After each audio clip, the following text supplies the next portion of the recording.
Everything you do, every word you speak, every move you make, every goal you chase is operating from one of two frequencies. Just two: force or flow. One contracts, one expands. One drains, one sustains. And most of us, without even realizing it, are addicted to force. You've been taught to strive, to grind, to wrestle success into submission. You call it discipline. You call it structure. You even call it ambition.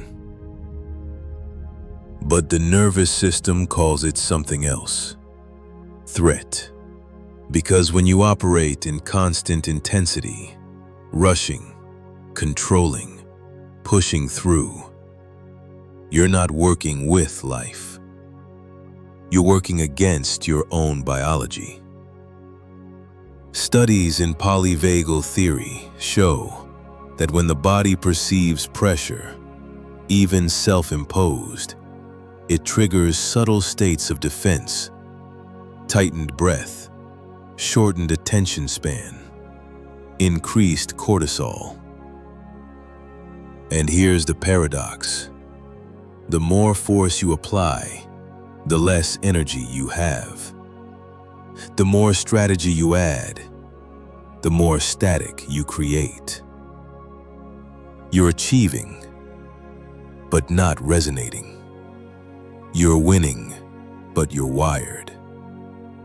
In Taoist philosophy, everything moves between yang and yin, action and receptivity, structure and surrender, effort and ease. Yang is not bad, but yang without yin becomes brittle, and most high performers are stuck in yang overdrive without ever dropping into the current of yin, where real flow lives. And that's the shift. You don't need more power. You need to stop leaking it. Because force costs you clarity. Flow creates it. And the most successful people you admire, they aren't doing more. They're flowing from a deeper signal. Here's how to tell where you are. You're in force when you act from urgency. You override your body's signals. You need control to feel safe. You feel effort without resonance. You're constantly planning but rarely receiving. You're in flow when your actions feel timed, not rushed. You can pause without anxiety. Your nervous system feels grounded. Life responds without strain. You trust the space between doing. Now ask yourself, which frequency do you default to, and what has it cost you? This isn't about stopping action. It's about changing the source of your action.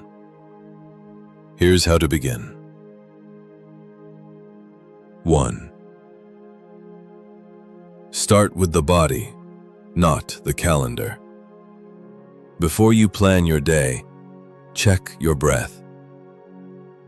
Check your shoulders. Check your speed. If you're braced, you're in force.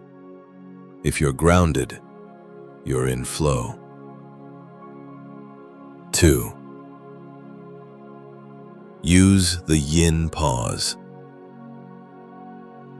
Instead of jumping from task to task, pause. 2 minutes. No input. Just silence. Let your system reset before you create. The greatest leverage isn't the next thing. It's the stillness before the next thing. 3. Rewire safety around slowness. Your nervous system has been trained to equate slowness with laziness. Reverse it. Make stillness a signal of power. The body listens to frequency, not logic. So train it, gently.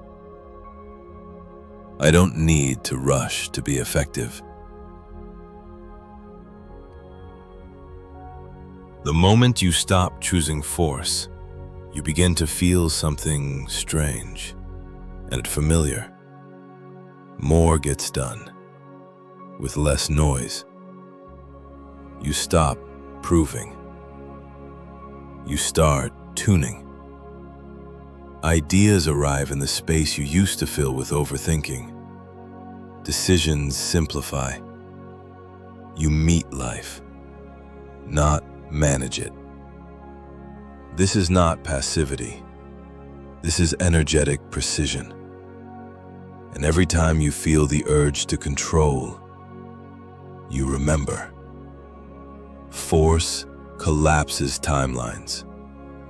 Flow reveals them. So here's the truth. There are only two frequencies, force or flow. Every moment is a choice, and you don't need to change your whole life. You just need to shift the signal you're operating from.